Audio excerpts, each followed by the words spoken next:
Olá pessoal, tudo bem? Mais uma vez um prazer enorme estar com vocês aqui, podendo gravar mais um tema, né, sobre o Espiritismo, sobre uma conduta de vida, como que a gente pode e deve agir para a gente enfrentar determinadas situações, em especial superar as nossas dificuldades, as nossas adversidades, né? E esse tema, né, estamos atendendo mais um pedido, né, de uma casa espírita, com muito prazer, com muito carinho. Vai estar também disponível depois no meu canal do YouTube, que é o Vinícius Guide, só jogar lá, fica salvo. Tem outros temas já gravados, né?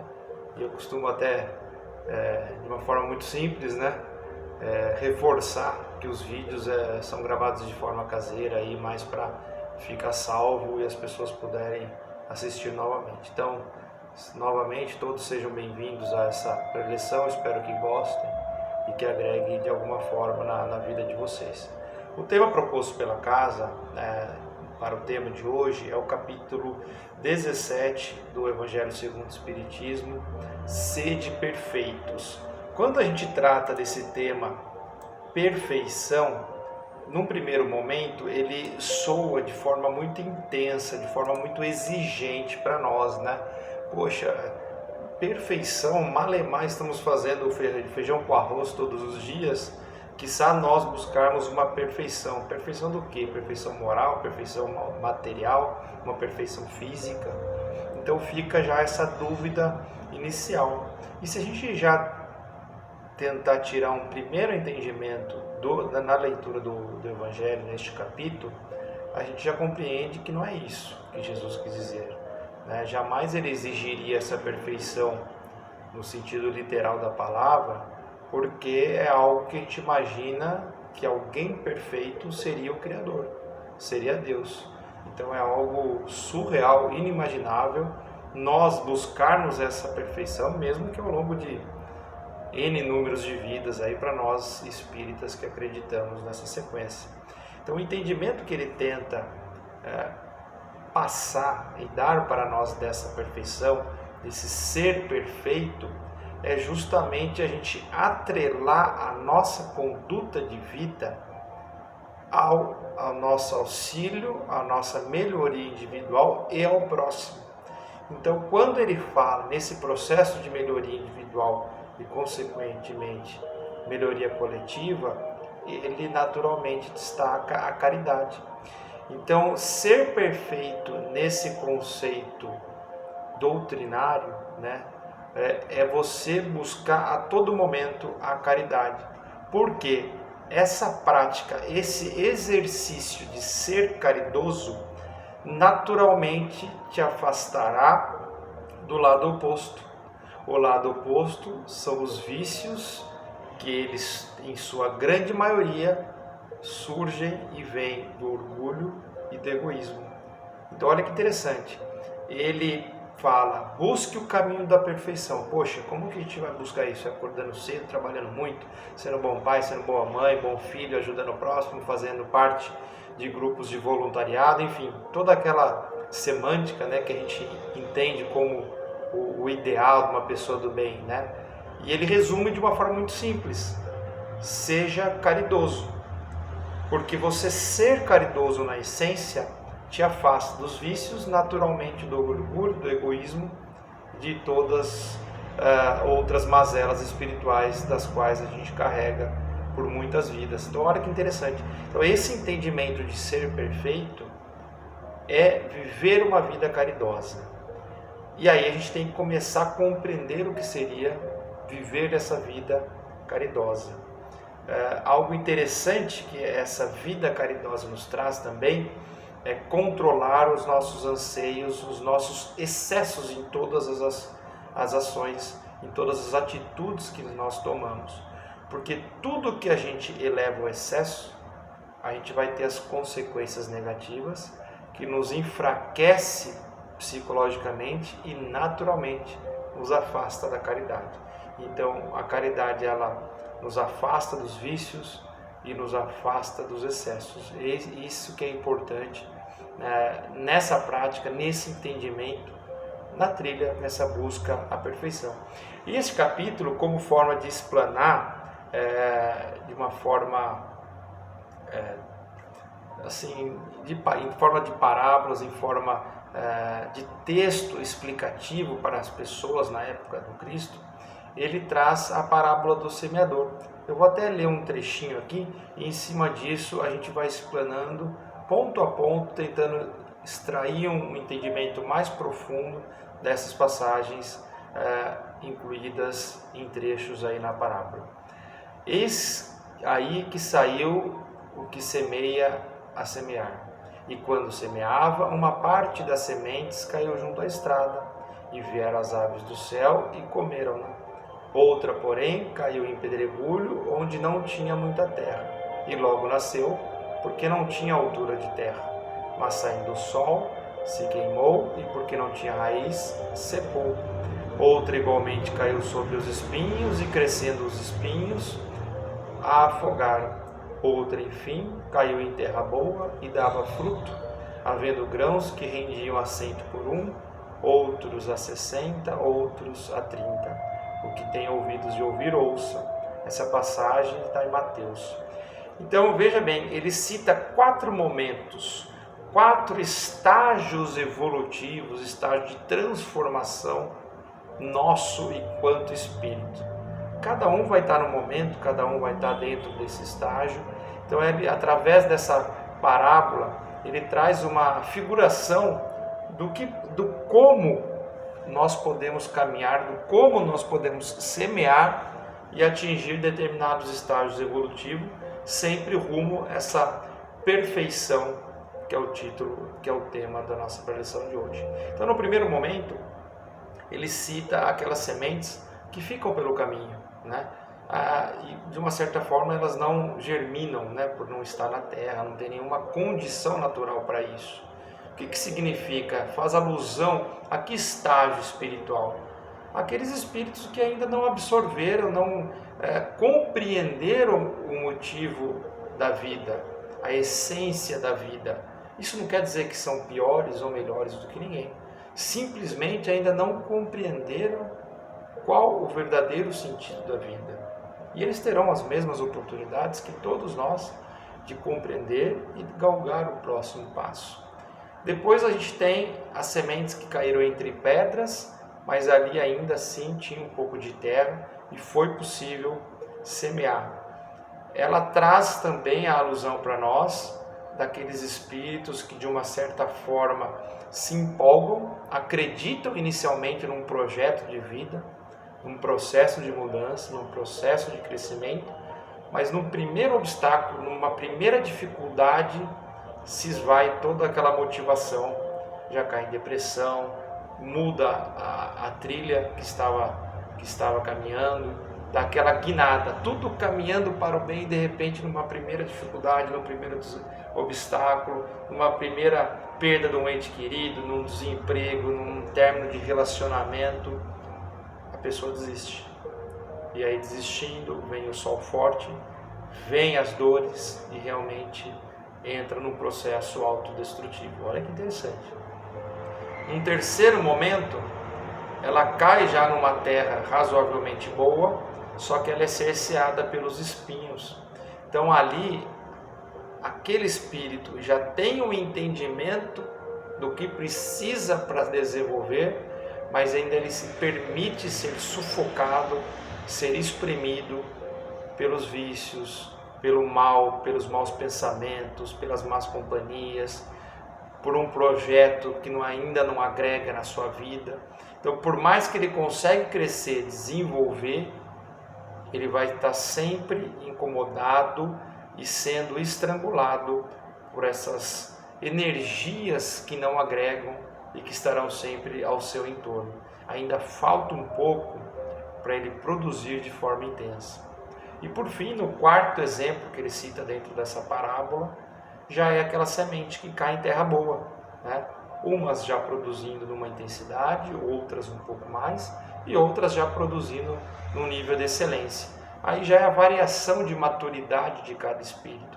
Mas ali, aquela semente, aquele espírito, seja pela dor, seja pela maturidade, seja pelo tempo de vida espiritual, já compreendeu o que é necessário para viver, já compreendeu qual é o objetivo da vida, o que é necessário para evoluir, o que é necessário para crescer. E ali cada um já com essas verdades dentro de si, de acordo com as suas forças, de acordo com a sua intensidade espiritual, consegue empregar de forma que isso produza mais ou menos. Mas isso, repito, assim como no primeiro exemplo, daquelas sementes que caíram caiu no trecho do caminho, sem amparo nenhum de solo, ninguém é mais e ninguém é menos do que ninguém. São momentos em que cada um compreende qual é o objetivo a ser trilhado nesse caminho e, no caso do nosso bate-papo de hoje, que é a busca dessa perfeição. E aí entra a nossa reflexão, que é importante a gente traçar sempre em paralelo com o tema das nossas preleções. O que nós estamos semeando na nossa vida? O que a gente tem feito diariamente ao longo das 24 horas da nossa vida? Seja no nosso sono, seja no nosso amanhecer, na nossa rotina familiar, profissional, social, religiosa. Nós estamos semeando amor, nós estamos semeando algo positivo e, estando semeando algo bom, positivo, em que solo que nós estamos semeando? Será que nós estamos nos precavendo, estamos analisando os tipos de companhia que estamos tendo na nossa rotina, das pessoas que a gente leva para dentro de casa? Como que está essa nossa semeadura?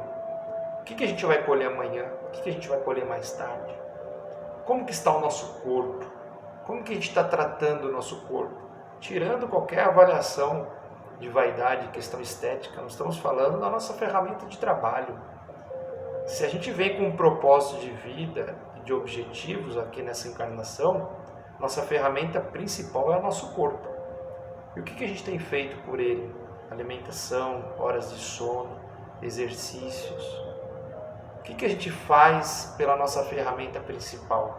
Se a gente não tiver a nossa ferramenta principal em ordem, como que a gente vai conseguir cultivar e ainda mais fazer que esse cultivo produza 1 para 100, como na parábola?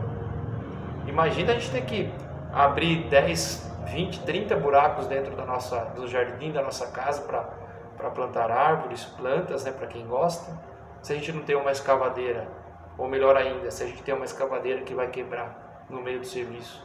Eu gosto de planta, já passei muitas vezes por isso. Você fica frustrado, né?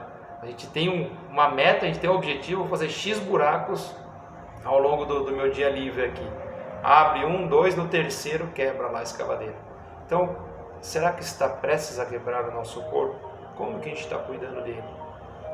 E dentro da nossa rotina, né, dessa semeadura, entra as nossas obrigações, o nosso dever.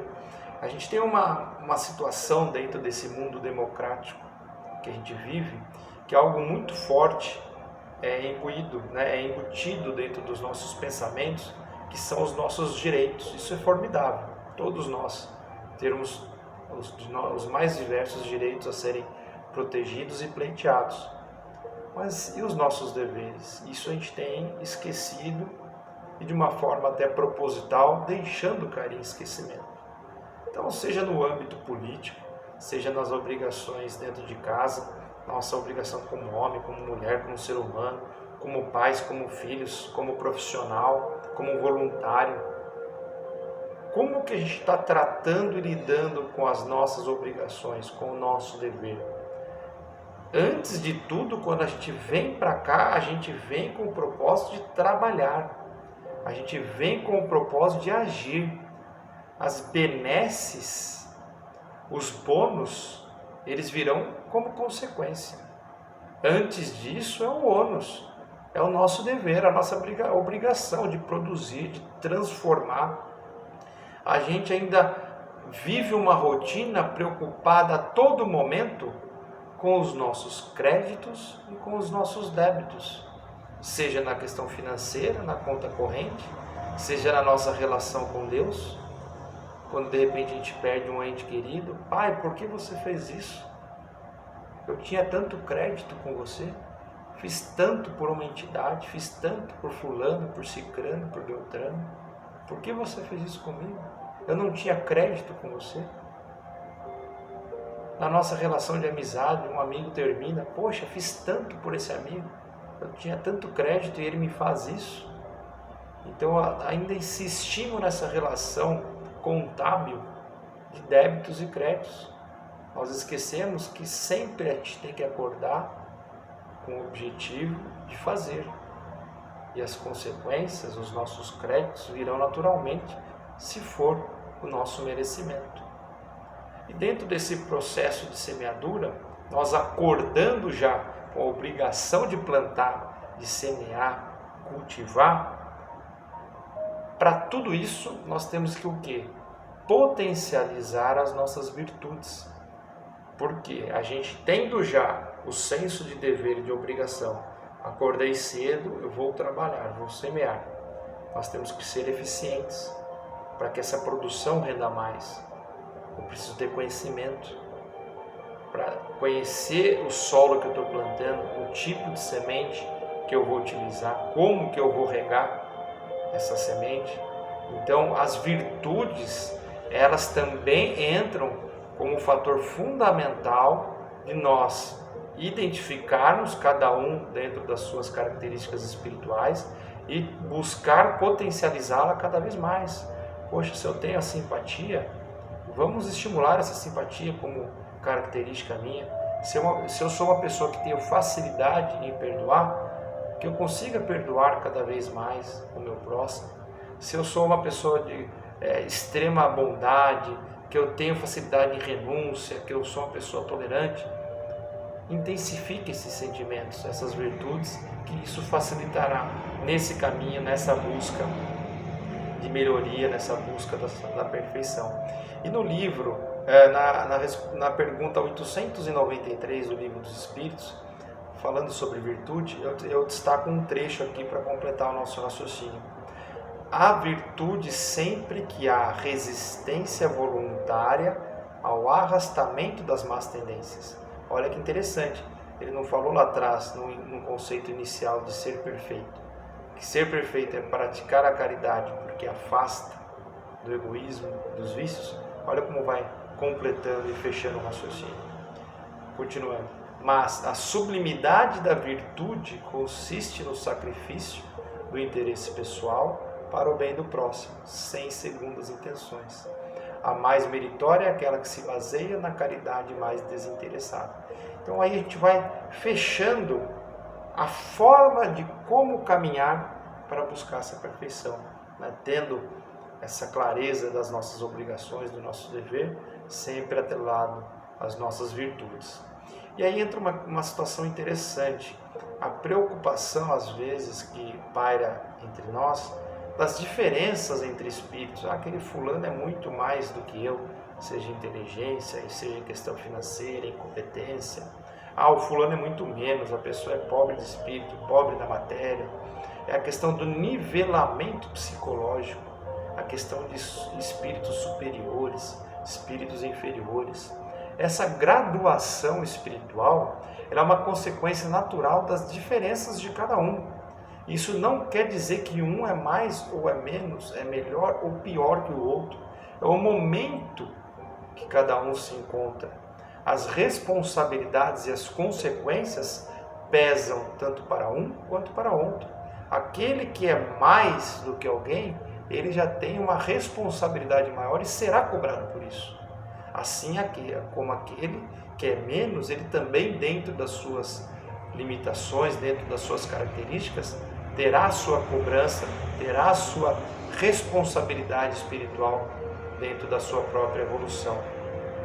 Todos nós teremos o nosso tempo certo de atingir um objetivo, de concluir uma etapa, de compreender alguma mazela, de identificar alguma virtude. Em nenhum momento Jesus, na sua passagem, ele estimulou ou praticou qualquer tipo de situação de nivelamento psicológico. Ele respeitou todos da maneira como eram. Cada um seguiu ele dentro das suas possibilidades e o compreendeu de acordo com as suas ferramentas dispostas naquele momento. Assim nós hoje, esse vídeo, essa preleção, alguns entenderão de uma forma, outros interpretarão de outra, terceiros ainda de repente não compreenderão uma parte, e isso não quer dizer nada. Isso é o tempo de cada um para o processo evolutivo dentro da nossa individualidade e que consequentemente tem um reflexo no coletivo. E aí entra um último raciocínio dentro desse nosso tema. Porque se a gente está falando de uma busca da perfeição, pensando que nós vivemos no planeta Terra, que é um planeta de propósito coletivo de evolução, não teria significado nós termos 1, 2 ou 3 espíritos conseguindo, atingindo a perfeição e a grande maioria não conseguindo isso. Então a gente tem que ter dentro do propósito da nossa caminhada o raciocínio que nós também temos que evoluir coletivamente. Não teria significado nenhum a gente buscar, e acredito que nem é possível, uma evolução vivendo uma vida isolada. Porque se lá no início da nossa preleção nós falamos, ou melhor, Jesus e tanto outros espíritos graduados trouxe para nós que a busca pela perfeição, o significado da evolução é a prática da caridade, como que você exercita essa caridade de uma forma isolada? Então a coletividade se faz necessário nesse entendimento de evolução. Olha aqui como vai fechando o raciocínio e vai facilitando para nós esse entendimento. Então temos que buscar sempre a cooperação, fazer juntos, evoluir juntos. Nós estamos invariavelmente conectados a uma única rede espiritual ligada ao nosso Pai Maior. Então, se estamos ligados, conectados a uma única rede espiritual, se faz necessário que cada um dê a sua contribuição para o coletivo, porque assim também auxiliará a nossa jornada individual, buscando sempre essa perfeição. E claro, nessa jornada, nessa caminhada, terão os tropeços. Então a renovação, nós nos permitirmos a mudar, a buscar novos conhecimentos, se fará extremamente necessário. Então é buscar, é sentir, é falar, agir, sempre de forma harmônica, paciente, porque dessa forma sempre estaremos nos readaptando às situações que nos surgem, às situações que nos aparecem dentro da nossa jornada. E aí, nessa caminhada, não só com as nossas virtudes, buscando cumprir com o nosso dever, com as nossas obrigações, o senso coletivo de evolução, tudo isso alinhado num propósito único do bem, que seja nomeado, por exemplo, como perfeição, a gente tem que estarmos sempre no pensamento positivo, nas boas práticas, nos bons pensamentos, porque aí a inspiração, seja ela vinda do nosso mentor, seja vinda de outros espíritos, seja vinda do próprio universo, nos auxiliará ainda mais nessa jornada. Nós não ouvimos tanto aí dos conhecedores mais profundos, né, da parte de psicologia, da psicanálise, tudo que a gente joga para o universo nos devolve.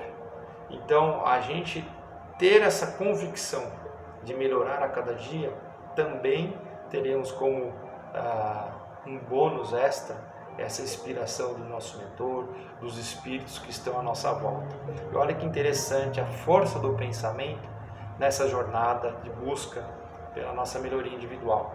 Um pensamento cria um condicionamento psíquico. Esse condicionamento repetido transforma-se em hábito. O hábito se transformará em consciência instintiva e esta terminará com o automatismo das ideias inatas, que serão os embriões dos sentimentos e da inteligência, o ser moral. Ele fala, isso exercitado de forma permanente será absorvida dentro das nossas características, dentro do nosso espírito, e isso fluirá de forma natural. Então a gente está passando por um momento em especial esse ano que nós vamos concluir de 2020, de muitas adversidades, mas chegou o momento da gente deixar de ter o pensamento tóxico, ter as relações tóxicas, né? De ter o trabalho tóxico, buscar outras vibrações, porque de toxicidade, né? Toxicidade, né, que fala, já estamos cheios, tivemos um ano muito intenso, um ano que machucou muito o espírito de todo mundo desse planeta. Então cabe a nós não nos omitirmos mais com relação aos nossos pensamentos, às nossas atitudes e com relação aos dissabores que a vida nos apresenta.